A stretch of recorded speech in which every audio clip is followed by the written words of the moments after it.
예, 할렐루야.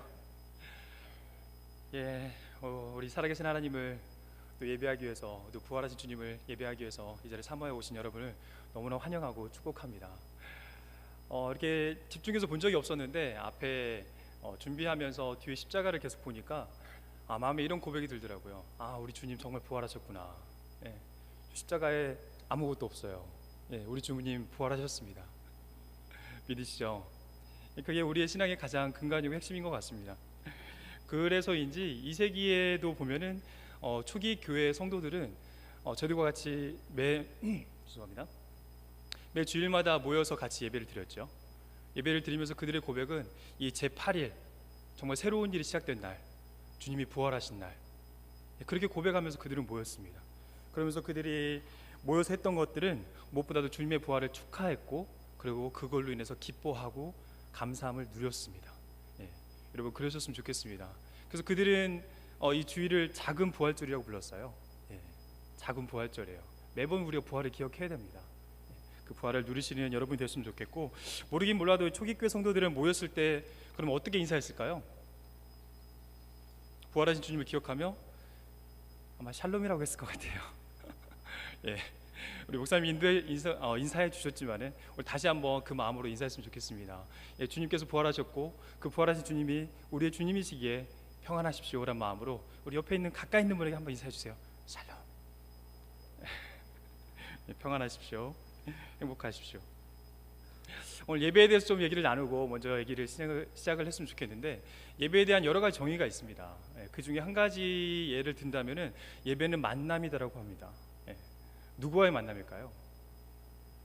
예, 주님과의 만남입니다. 예, 살아계신 주님, 부활하신 주님, 그분과의 만남이 바로 예배입니다.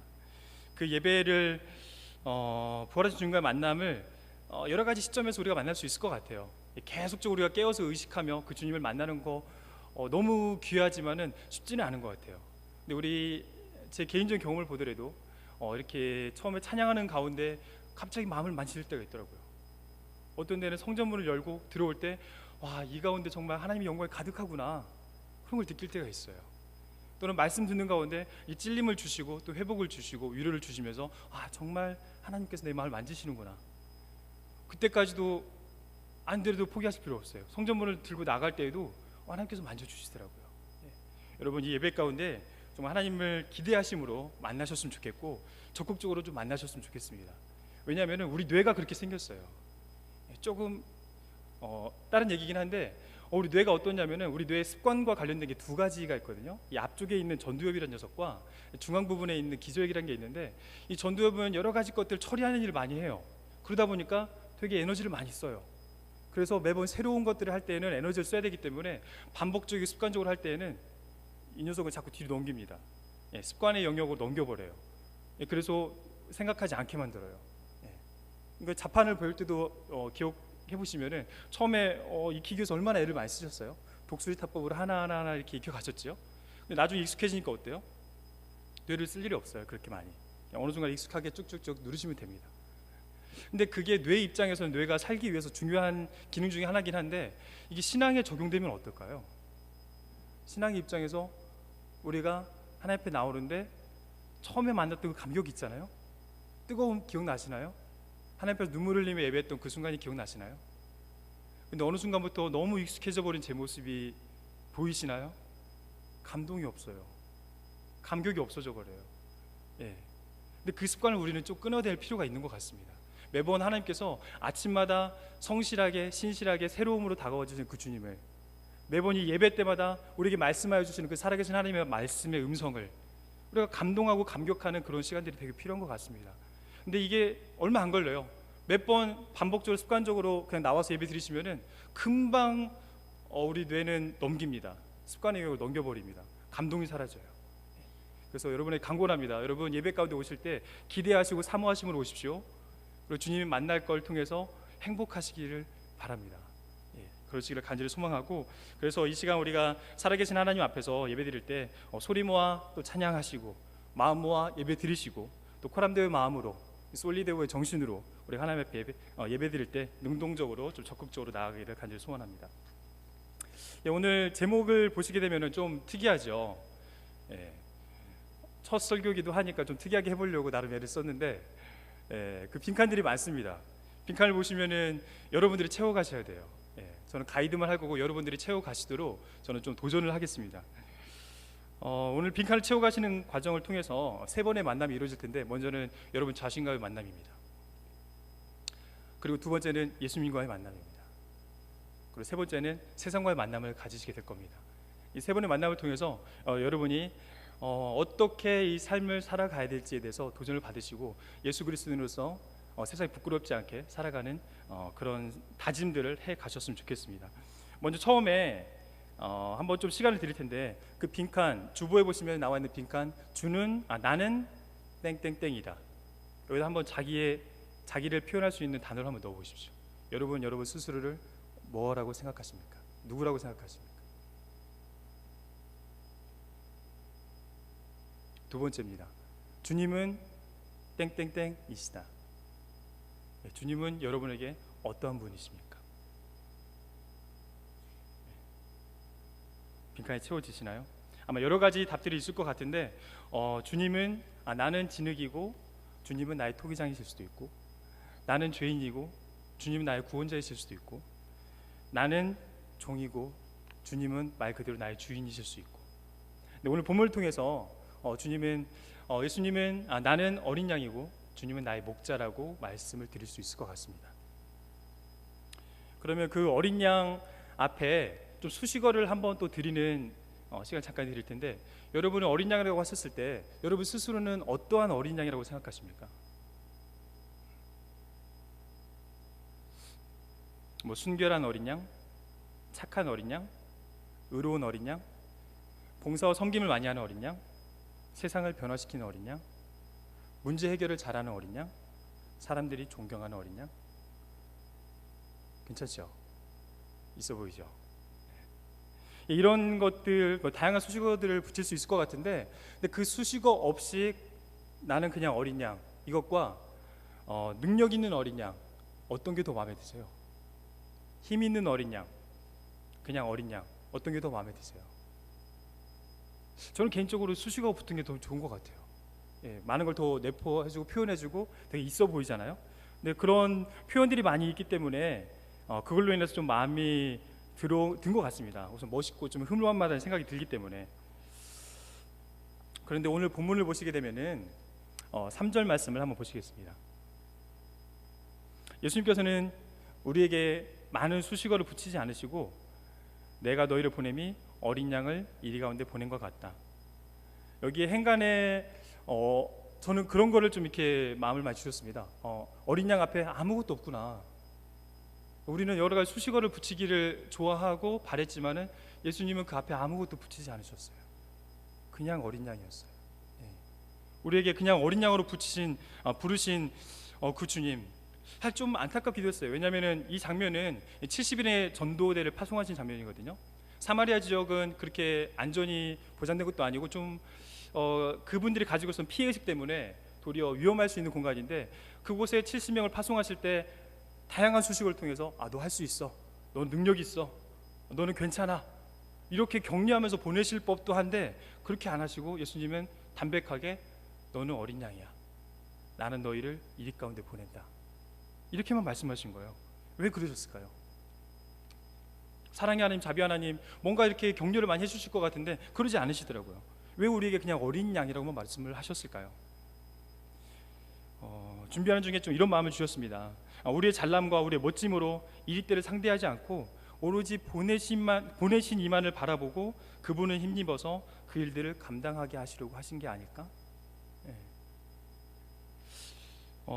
그래서 그 본문의 그 모습을 보시면은 17절 말씀에 그 이전에 이 수식어들이 가지는 좀 특성이라고 할까요? 그것들을 조금 말씀을 더 드리면은, 제가 이제 언어학을 좀 했었는데 앞에 명사 앞에 붙는 이 형용사들은 보통 한정사라고 얘기를 하거든요. 이 명사를 되게 한정시키는 거예요. 명사가 가지고 있는 풍부한 이런 의미들을 되게 제한을 많이 하죠. 능력 있는 어린 양이 하면은 능력 있는 것밖에 생각하지 못하게 되고 거기에 더 무게중심을 두고 바라보게 되죠. 어린 양이 가지고 있는 그 정체성과 어린 양이 가지고 있는 그 의미를 집중하지 못하게 되는 그런 한계성을 좀 보이게 되죠. 그리고 또 그런 화려한 수식어들을 통해서 사람들은 그것에 더 이목을 가지게 되는 것 같습니다. 네가 그리스도인이야, 이것보다도 앞에 뭐 사업하는 그리스도인이야, 아마 사업에 더 신경을 많이 쓰겠죠. 예. 그러니까 그리스도인이 어때야 되고 어떤 걸 생각하지 않고 그 앞에 표현하는 말들에 더 마음을 쓰게 되는 것 같습니다. 근데 그게 바라보는 사람 입장뿐만 아니라 우리 자신도 그러고 있더라고요. 우리 자신도 앞에 붙어 있는 이 수식어로 인해서 내 자신이 증명되어지는 것처럼 앞에 있는 말들에 대해서 되게 관심을 가지고 그곳에 시선을 두고 그것을 더 애쓰는 모습을 보게 됩니다. 근데 그게 비단 우리만 그런 게 아니라 본문 17절에 보시면은 그 당시에 그 제자들도 동일한 모습들을 가지고 있더라고요. 17절 말씀을 같이 한번 읽어볼까요? 한번 읽어보시겠습니다. 시작.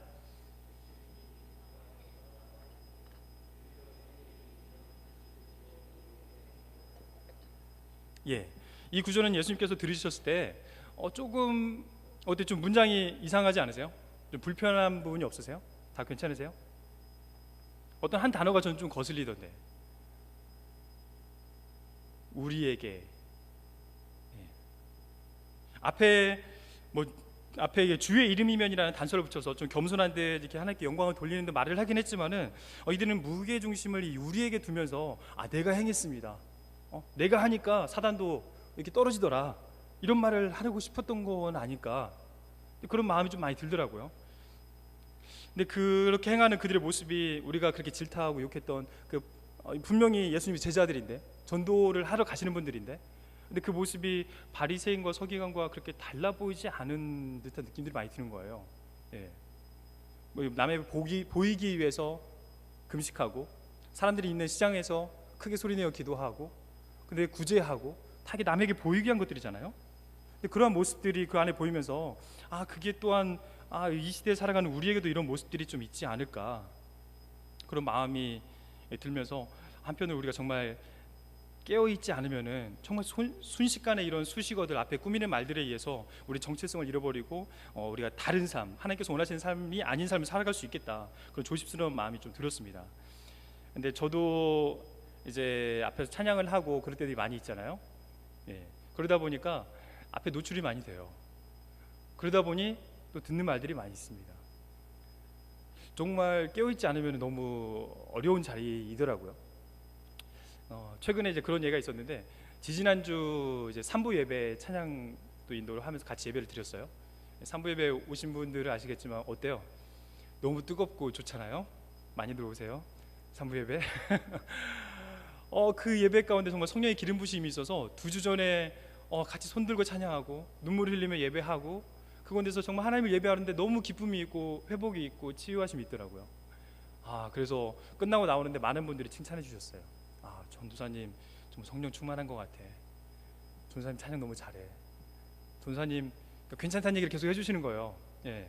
근데 어느 순간 아니에요, 겸손하다고 이렇게 겸손하게 얘기를 했지만은 마음 중심에 꿈틀거리는 게 있더라고요. 그렇지, 좀 됐어, 오늘 괜찮아, 이거 먹혔네. 인간적인 생각이 판단이 계속 들어가면서 되게 자고하는 마음들이 있더라고요. 그래, 나 좀 괜찮은 것 같아. 나 좀 뭐 인정받는 전도사지, 괜찮은 전도사지. 예.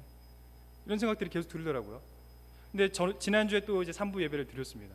준비하는 과정에 2주 전만큼 열심히 하지 않았어요. 또 같이 모여서 뜨겁게 기도하지 않았어요. 좀 이렇게 몸이 너무 지치고 힘드니까 그냥 와서 연습하고 그냥 제가 대표기도 간단히 하고 그냥 내려가서 같이 찬양했어요. 근데 2주 전에 했던 게 있었고, 그때의 나름대로 패턴과 분위기 잡는 거 방식이 좀 있었기 때문에 그냥 뭐 하면 되겠지라는 생각으로 막연하게 하나님을 의지 않고 그냥 저희 생각대로 갔어요. 제 과거의 경험대로, 제 생각을 의지해서. 근데 예배는 정말 하나님의 것을 하나님이 하시기 때문에 예배는 하나님이 받으시니까 정말 영광스럽고 뜨겁게 예배가 드려졌어요 라고 말을 드리고 싶은데 아니었어요. 소위 말하면 진짜 죽을 썼어요. 30분 동안 땀을 줄줄 흘리면서 반주자와 싱어와 제가 또 따로따로 놀고 막 끊기고, 또 멘트를 해야 되는데 머리가 복잡하니까 무슨 말을 어떻게 했는지 모르겠어요. 근데 왜 이런 일이 일어났을까, 좀 스스로 생각해 보았는데 이거에 딱 걸렸더라고요. 제 마음이. 제 마음에 앞에 수식어들을 많이 붙이면서 그 앞에 붙은 수식어들을 누리면서 내가 괜찮은 사람이라고 스스로 생각하고 있더라고요. 그래서 하나님 앞에 좀 이렇게 회개하고 다시 무릎 꿇는 시간이 있었습니다. 사실 지금 설교하는 이 시간도 두려운 마음도 있지만 또 한편으로는 설교 대박, 뭐 설교 끝나고 나갈 때 전사님 은혜 받았어요, 이 말 한번, 뭐 이런 꿈틀거림이 있어요 또. 정말 우리가 깨어있지 않으면은 사단은 이 마음의 연약함들을 뚫고 정말 공격하기 쉬운 것 같아요.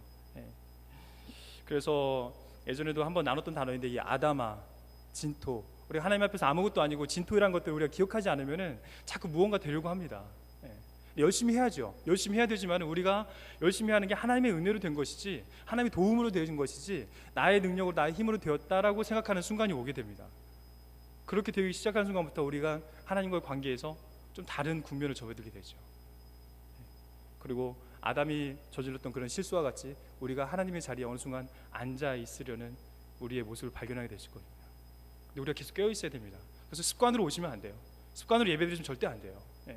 이 시간도 누리실 때, 예배 드리실 때, 하나님 오늘 저에게 무엇을 말씀하실 겁니까? 하나님 저에게 무엇을 기대하십니까? 이런 사모함으로, 소망함으로 오셔야지, 주일 됐으니까 몇 시까지 어디까지 와야 되고 뭘 해야 되고 이런 거 안 됩니다. 지금 드는 어떤 분이 생각이 나는데, 그 로렌스 형제라는 책을 혹시 보신 적 있나요? 이제 그분은 이제 사제시긴 한데, 근데 사제는 목사님이시죠. 목사님이신데 그분은 뭘 하시는, 그 성당 내에서, 교회 내에서 무엇을 하시는 분일까요? 설거지만 하시는 분이에요.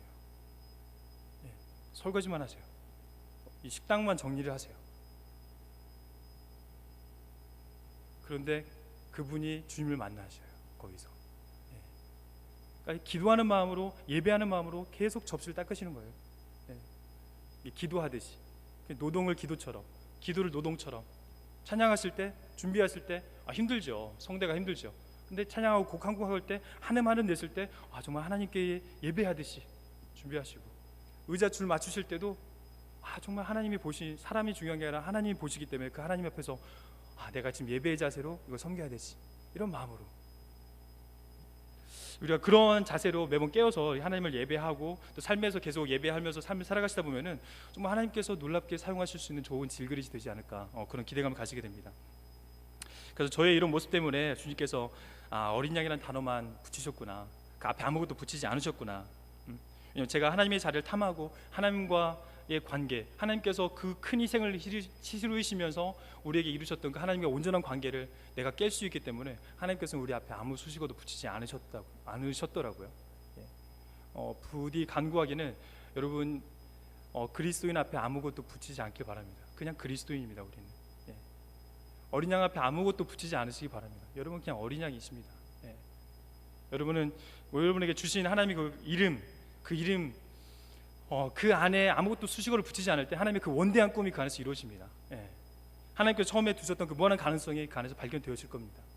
겸손하고 그 앞에 무릎을 꿇으실 때에 하나님께서 보여주실 겁니다.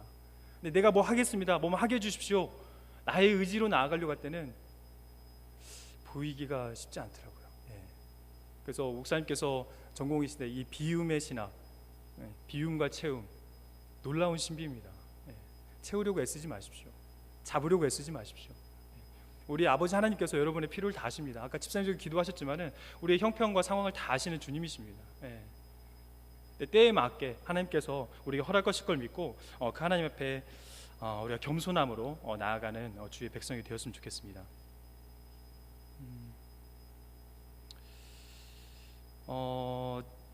그래서 조금 우리가 느낌을 좀 아니까 좀 예를 하나 들어보려고 하는데, 근데 이게 벗기기 너무 어렵더라고요. 왜냐하면은 현실에서 보면은 예배를 참 참석하고 교회 봉사하고 또 전도회를 하고 주방 봉사도 하고 헌금도 열심히 하시고 구제하고 뭐 선교사님 돕고 뭐 주변의 어른 사람들 돕고 이런 일을 하다 보면은 분명히 칭찬의 소리를 들으시게 돼요. 근데 그러하다 보면은 어느 순간에 마음 앞에 내 이름 앞에 수식어를 하나씩 붙이고 싶은 마음이 누구인들 안 되겠습니까? 예수님도 그것 때문에 40일 금식하시며 싸우신 거죠. 앞에 수식어 안 붙이려고. 그래서 이 보암칙도 하고 먹음칙 또한 이런 드림칙 또한 이런 수식어들, 이것들을 가지게 되면은 이제 본래적 의미를 잃어버리기 때문에, 또 정체성을 잃어버리기 때문에 그것들을 내려놓는 훈련들을 우리가 해야 될 것 같습니다. 그래서 우리 사랑하는 길가의 가족 여러분들은 그냥 어린 양이다, 그것이면 충분하다라고 마음에 고백하시면서 그 마음을 꼭 지켜주십시오. 그래서 예를 하나만 더 드리면은, 이게 근데 얼마나 떼기 어려운지에 대한 예인 건데, 키높이 구두 혹시 신어보셨나요? 이 깔창 깔아보셨어요 좀? 우리 남성분들. 예, 저는 제 키가 180에서 조금 안 돼서, 좀 많이 안 돼서 이 180에 대한 막연한 기대감이 항상 소망함이 있습니다.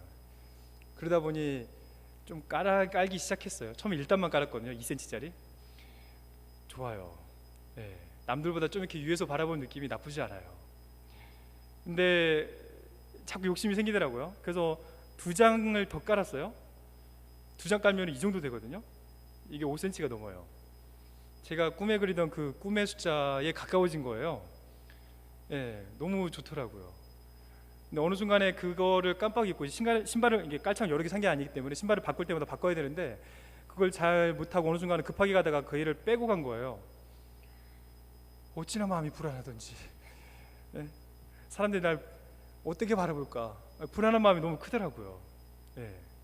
근데 사실 깔창 깔아보시면 알겠지만은, 힐을 신어보시면 알겠지만은 무릎이 진짜 아파요. 예, 맞나요? 근데 그거 포기할 수 없죠. 10cm 킬 힐이, 이거 죽이는 힐이거든요. 정말 무릎을 죽이는 힐인데 포기 못해요. 예, 그만큼 매력적이거든요. 예, 사람들이 붙여주는 이런 수식어들, 예, 이렇게 아름답게 꾸며주는 이런 말들 포기하기 너무 어렵습니다. 예. 하나만 또 짧게 예를 들면은, 우리 여성분들 하면은 이제 화장 지우시고 맨 얼굴로 연애 때 남자친구 보실 수 있으시겠어요? 앞에 편의점도 가시기 어려울 거예요 아마. 예, 화장술은 그런 거잖아요. 단점은 보완하고 장점은 부각시키고. 근데 화장을 지운다는 얘기는 역으로 단점은 부각되고 장점이 죽는다는 얘기이기 때문에 두려움이 있죠. 예, 그거 포기하기 어려울 거예요. 근데 우리 신앙생활에도 그런 동일한 예가 적용이 될 수 있을 것 같아요. 포기하기 되게 어렵습니다. 그만큼 우리가 더 깨어 있어야 된다는 얘기죠. 예. 우리 정체성을 그만큼 더 사랑하지 않고, 하나님께서 우리 창조하신 그 모습대로 우리가 기억하고 그걸 사랑하지 않으면은 자꾸 우리 나라는 존재 안에 여러 가지 걸 더 붙입니다. 자꾸 나라는 존재 안에, 정체성 안에 나 부자, 이거 안에 나의 학식, 나의 인맥, 나의 성공, 이런 걸 자꾸 붙여서 저를 자꾸 저희 원래의 모습보다 다른 이쁜 모습들 자꾸 더 가져가려고 하죠. 예. 근데 이것들을 하나하나 하나님 앞에서 벗겨보셔야 돼요. 부가 없더라도 내가 하나님 앞에 이 모습 갈 수 있을까? 사람들이 다 이렇게 떨어져 나가더라도 내가 하나님 앞에 어떤 모습일까? 하나님 앞에서 본래적인 나의 모습을 기억하고 찾아보려는 연습을 기도를 통해서 해보시는 게 너무 중요합니다. 예. 그래서 폴 틸리라는 학자가 있는데, 폴 틸리는 이 존재의 용기라는 표현을 쓰면서, 그러니까 하나님 앞에서 우리가 그 존재로서 나아가는 것들 되게 중요하게 봅니다. 예. 근데 하나님이 부르셨을 때, 아담아 네가 어디 있느냐 했을 때 아담이 어떤 행동을 했죠? 숨었거든요. 부끄럽기 때문에 자기 본래적 모습을 다 보여버려서 숨었어요. 예.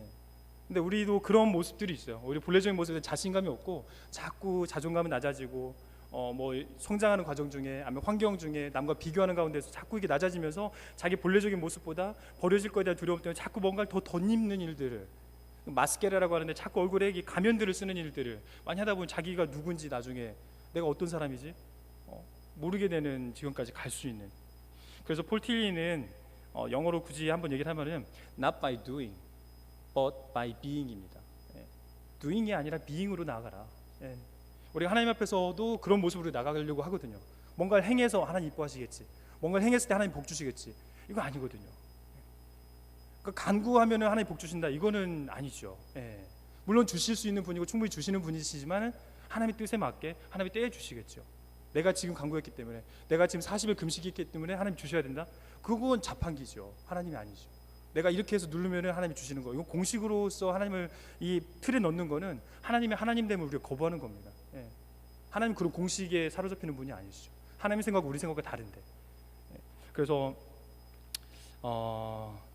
조금 말이 엇나갔는데, 그래서 그런 것들을 다 내려보시면서 정말 하나님 앞에서 나의 모습이 무엇일까, 그런 것들을 한번 직면하시고 그 하나님 앞에서 나의 모습, 본래적인 모습들을 회복하시는 여러분들이 되었으면 좋겠습니다. 근데 여전히 질문이 드는 거는, 이 어린 양의 모습으로 어린 양의 이리 가운데로 어린 양을 보내는 게 이게 과연 옳은 방식일까? 이게 맞나요? 여러분이 목자시라면 양을 그냥 이리 가운데로 보내시겠어요? 예수님이 어떤 분이시길래 왜 이렇게 말도 안 되는 어처구니 없는 요구들을 하셨을까요? 여기서 저는 좀 멈췄어요. 예수님은 왜 이들을 이렇게 그때 그렇게 보내셨을까? 두 번째 만남입니다. 예수님과의 만남. 예수님이 70명의 전도대원, 70명의 어린 양들을 보내실 때 그들은 이런 방구도 없이 그냥 순종하면서 갔습니다. 좀 더 이렇게 나이브하게 얘기하면은 그들에게 잡아 먹히려고 그냥 간 거예요. 세상 가운데 내가 뭐 살아야지, 내가 어떻게 해봐야지 이렇게 간 게 아니라 그래 주님이 가시라면은 그래 가서 잡아 먹히더라도 간 거예요 그냥. 어떠한 생각이 그들 가운데 있었기 때문에 이 예수님에 대해서 어떠한 생각이 있었기 때문에 그들은 그렇게 할 수 있었을까요? 여러분 어린 양 하면 어떤 단어가 생각나십니까? 구약에서 어린 양 하면 딱 떠오르는 성경장이 있죠. 어떤 장이 생각나시죠? 시편 23편 여호와는 나의 목자시니. 이들은 이렇게 분명히 믿었을 거예요. 나를 어린 양이라고 부르시는 이분은, 나를 어린 양으로 불렀다라면은 그분은 분명히 나의 목자실 거다. 이런 믿음이 그 안에 있었겠죠. 왜냐하면 그들에게는 이 토라의 말씀과 그다음에 예언자의 말과 그다음에 시편의 말씀들이 익숙해 있었기 때문에 분명히 이들은 시편 또 23편은 유대인들이 정말 사랑하는 장이거든요. 대표적인 장이기 때문에 그들의 삶 가운데서 분명히 고백이 있었을 겁니다. 그러한 생각을 분명히 가졌을 것 같은데, 그렇다면 그들은 목자에 대해서 아마 이런 믿음을 가지고 있었겠죠. 목자는 양을 위해서 목숨을 걸고 싸워주시는 분. 목자는 밤낮 가리지 않고 두 눈을 부릅뜨고 나를 지켜주시는 분. 목자는 푸른 초장과 풀밭으로 인도하여 나를 먹이시는 분. 언제나 우리와 함께 하시는 분. 이런 고백이 우리의 고백 맞죠?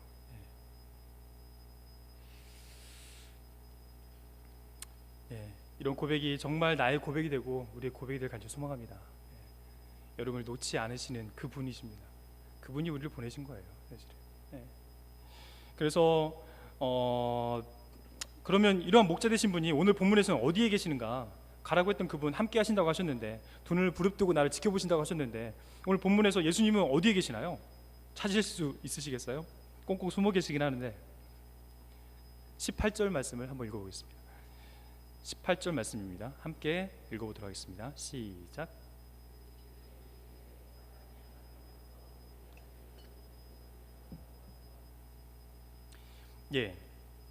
여기 말씀 보시면은 내가 보았노라. 양을 보내놓고 예수님 보신 거예요. 그들만 보내신 게 아니라 그들을 지켜보신 거죠. 이게 바로 우리 예수님이세요. 하나님의 마음이 바로 이런 거죠. 너희를 따로 떼어놓고 너희만 가라 이렇게 하시지 않으시고 너희들과 함께 하겠다. 이 함께함의 신학, 함께함의 이 약속은 구약에서부터 우리에게 계속 주어진 약속입니다. 모세에게도 물론 그랬고 아브라함에게도 그랬고 여호수아에게도 그러겠죠.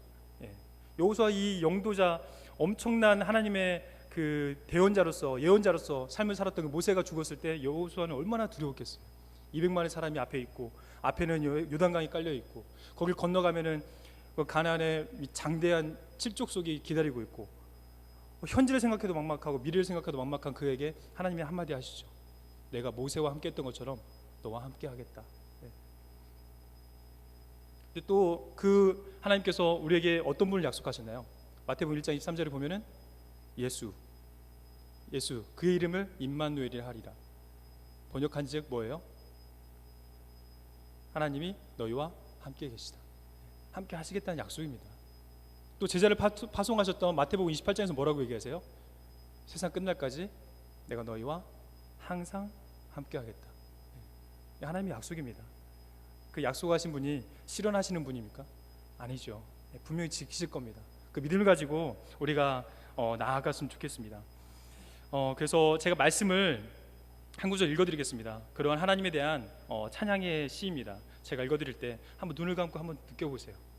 우리 성령님께서 성령으로 함께 하시겠다고 약속하신 그 주님께서 우리와 함께 하시는지, 나의 마음 가운데 내 좌우에 내 앞뒤를 전후에 둘러싸시고 계시는지 한번 제가 읽어드릴 때 한번 눈을 감고 한번 느껴보시기 바랍니다. 시편 139편입니다. 주께서 내가 앉고 일어섬을 아시고 멀리서도 나의 생각을 밝히 아시오며 나의 모든 길과 내가 눕는 것을 살펴보셨으므로 나의 모든 행위를 익히 아시오니. 시편 121편입니다. 내가 산을 향하여 눈을 들리라. 나의 도움이 어디서 올까? 나의 도움은 천지를 지으신 여호와에게서로다. 여호와께서 너를 실족하지 아니하게 하시며 너를 지키시는 이가 졸지도 아니하시리로다. 이스라엘을 지키시는 이는 졸지도 아니하시고 주무시지도 아니하시리로다. 여호와는 너를 지키시리니 여호와께서 내 우편에서 그늘이 되시며 낮의 해가 너를 상하지 못하고 밤의 달도 너를 해치 못하리라. 아멘. 이런 하나님을 신뢰하십니까? 네, 하나님을 붙드시길 간절히 소망합니다. 예, 마지막으로 이 말씀을 드리고 말씀을 마치려고 합니다. 그렇다면은 예수님께서 목자 되신 예수님께서 우리를 왜 이토록 부르셨을까? 9절과 11절 말씀을 보시게 되면은 하나님의 나라의 복음을 전하기 위해서 우리를 부르셨습니다. 근데 이게 되게 급박합니다. 그 당시 시대도 마찬가지지만 저희 시대에도 이게 너무나 급박합니다. 예. 너무나 급박하기 때문에 4절 말씀에 전대나 배낭이나 신발도 가져가지 말고 길에 가서 문안도 하지 말래요. 예. 이 복음이 세상 가운데 전해져야 됩니다. 예. 저 영혼들에게 복음이 전해져야죠. 예. 우리에게 복음의 그 유익과 복음의 기쁨을 누리고 계시다라면은 예, 나누셔야 됩니다. 그걸 위해서 주님께서 우리를 부르신 거죠. 그걸 위해서 우리가 세상 가운데 보내셨죠. 예. 근데 우리가 조심해야 될 거 하나는 어린 양으로 여전히 나가야 된다는 겁니다. 예. 우리 세상 가운데 나오다 보면은 세상이 우리를 아까 기도해 주신 것처럼 기독교가 너무 무시를 당하고 예수 그리스도의 이름이 짓밟히는 이런 상황 가운데 우리는 디펜스하고 싶죠. 변호하고 싶어요. 그래서 좀 더 강한 모습으로 완벽한 모습으로 그들에게 나아가려고 애를 쓰는 노력들을 하게 됩니다. 우리가. 그렇지만 예수님은 우리를 그렇게 부르지 않으셨어요. 어린 양으로 나아가길 원하십니다. 예. 그들이 지금 너무나 요즘 시대가 이렇게 밟고 일어서느냐 아니면 밟히느냐 긴장 세상에 있고, 그 다음에 해고라는 칼날 앞에서 되게 긴장하면서 치열한 경쟁 가운데 또 세계 경제는 되게 많이 흔들리고 이게 목숨을 이렇게 쉽게 포기하려고 하는 정말 대립각이 너무 세워져 있어서 너무 긴장 상태에 있는 이 세상 가운데 또 경쟁의 노예를 살아가는 이 사람들의 마음 가운데 우리가 어떠한 자세로 나아가야 될까요? 그들에게 평화와 평안을 선포할 수 있는 것은 이리 때가 아닙니다. 또 강력한 양도 아닙니다. 그냥 어린 양입니다. 그들에게 위로해주고 그들의 이 아픔과 고통을 공감해주고 그들과 함께 해줄 수 있는 사람, 그게 어린 양이죠. 그 어린 양을 주님께서 우리를 보내신 겁니다. 그 어린 양의 모습으로 저희를 보내신 거죠. 그게 예수님 보시기에 너무 기뻤나 봐요. 그래서 21절에 보시면은 예수님께서 성령으로 기뻐하시며 이르시되, 여기서 기뻐하다는 표현이 아갈리아오라는 단어인데 매우 아간이라는 단어와 뛰다라는 할로마이라는 단어가 이렇게 섞여져 있는 합성어입니다. 주님께서 그냥 좋아하는 정도가 아니라 너희들이 어린 양으로 세상 가운데 나가는 게 난 너무 좋다. 그래서 다윗이 사람들 보는 앞에서 부끄럽지 않게 춤을 추면서 아래춤이 내려갔던 것처럼 예수님도 펄펄 뛰신 거예요. 그 모습을 너무 기뻐하신 거죠. 저 죽어가는 영혼들에게 너희들이 정말 멋있게 힘있게 나아가서 그들을 바꿔보고 뒤집어버리고 그들을 어떻게 하려고 한 게 아니라 그들과 너희들이 함께 해주고 그들의 마음을 위로해주고 그들 곁에 있는 너희들의 그 연약한 모습이 난 너무 좋다. 근데 그게 또한 이게 아버지의 뜻이라고 그 22절에 보시면 또 기도하고 계시죠. 21절에 보면은. 그래서 우리가 어린 양의 모습으로 세상까지 나오는 것은 정말 아버지의 뜻이고 아버지의 방법입니다.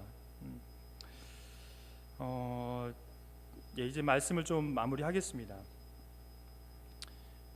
네, 우리 안에 그런 연약함들과 약점을 가지고 세상에 나아간다는 것은 정말 또 큰 용기입니다. 우리 본래적인 모습을 가지고 그 연약한, 그러니까 하나님이 창조하셨던 원래의 그 어린 양의 모습을 가지고 세상에 나아갈 때에 여러 가지 걱정이 많이 되죠. 그들이 나를 무시하면 어떡하나. 좀 더 멋있고 화려하고 잘된 모습으로 성공한 모습으로 나아가는 게 그들에게 더 도움이 되지 않을까, 이런 생각들을 하기 쉬운데 고린도전서 1장에서는 그렇게 또 얘기하지 않으시죠. 전도의 미련한 방법으로 우리에게 나가기 원하시고 하나님의 방법으로 나가기 원하시죠. 그래서 지혜 있는 자가 이 미련한 자가 지혜자를 부끄럽게 할 수 있는 그런 역전의 일들이 이 어린 양의 그런 겸손한 순종을 통해서 이루어질 수 있다고 봅니다.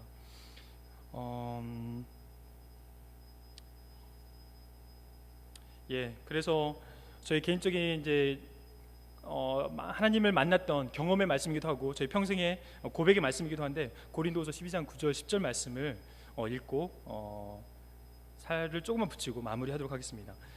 거기에 보면은 이제 바울이 계속 약함을 제해달라고 하죠. 세상 가운데서 막 전도하고 귀신도 쫓고 많은 일을 하는데 자기가 간질병으로 인해서 자꾸 넘어지고 세상 앞에서 부끄러운 약한 모습들이 보이니까 자꾸 그걸 제해달라고 하죠. 그렇지만 하나님께서는 족하다라고 말씀해 주시면서 그래, 하나님의 은혜가 너에게 좋게. 왜냐하면 너의 약한 가운데 그리스도의 능력이 머물게 될 거고, 그 그리스도의 능력이 그 위에 머물게 될 때에 하나님의 영광이 드러날 것이고, 그럴 것이기 때문에 그 다음부터 바울 사도가 변하죠. 환난과 궁핍과 핍박과 여러 약한 것들에 대해서 자랑하겠다라고. 그런 모습들을 통해서 하나님께서 이 세상을 바꾸실 게 아닐까, 그런 기대감들을 가지게 됩니다. 그래서 우리 길가의 어린 양들을 통하여서, 길가의 식구들을 통하여서 하나님께서 이 말씀을 이루시길 간절히 소망하는데, 이사야 11장 9절 말씀처럼 물이 바다를 덮은 것 같이 여호와를 아는 지식이 세상에 충만하여 주기를 간절히 소망합니다.